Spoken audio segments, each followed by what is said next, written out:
Brooklyn seducing Dante is, of course, devoutly to be wished. It will open Fair Lulu's eyes to the truth of the betrayer's callous heart and free her from his deceitful clutches. And then we will move on to stage 2. The total annihilation of Dante. I want Dante to get a taste of what he gave Michael. I want him brought up on criminal charges. I want him to lose his badge, and I want him to sit in Pentonville until he rots.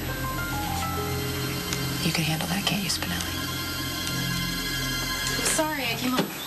The implication of Dante in a criminal offense must be carefully timed.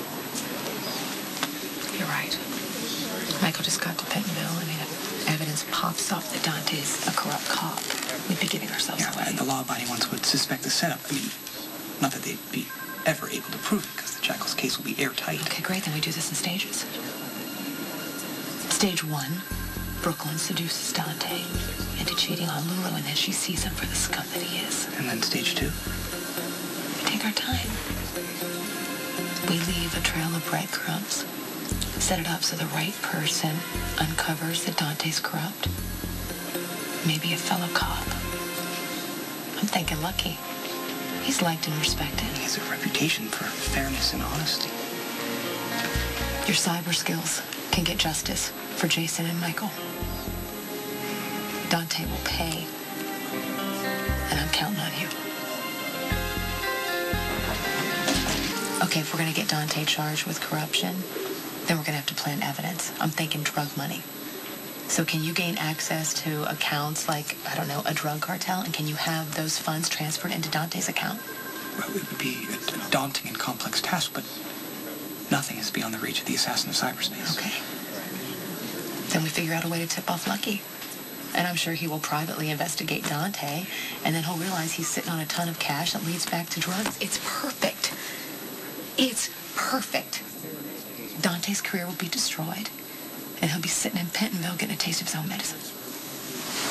It will be a vile stain on his reputation that will extend beyond his allotment in prison. I mean, it will follow him the rest of his days. Good.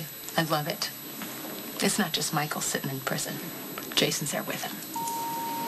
Stone Cold has violently given up his freedom to protect young Sir, an honorable act that sheds an even harsher light on the deceitful one's betrayal. I have no reservations in making him pay for a crime that he did not commit when his true crime was more fiendish than anything I could invent. Hey, once you're on board, there's no backing out. The Valkyrie's plan will be a most fitting justice. The Jackal will not rest until the deceitful one gets what he deserves. So, who's this deceitful one? As if I didn't know. The Jackal was referring to an online gamer who cheated most blatantly at the saga of Stone Cold. Really? Because I thought sure you were talking about Dante. Most assuredly not.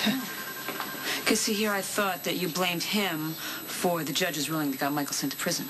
I'm no apologist for Dante, but I'll tell Spinelli what I told you. Blaming Dante was a convenient way to avoid what was staring me right in the face. I'm responsible for Michael going to prison. And what happened to my son is my fault and no one else's. Honey, you can't keep beating yourself up for this. Okay, you love your son, and you've always done what you thought was best for him. That's all anyone can ever do or ever expect.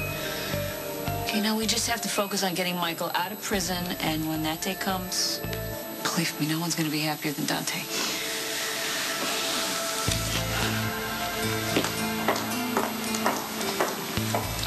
The Valkyrie is a most impressive liar. Yeah, it's a gift. And I'm going to use it to see that Dante pays and keeps paying.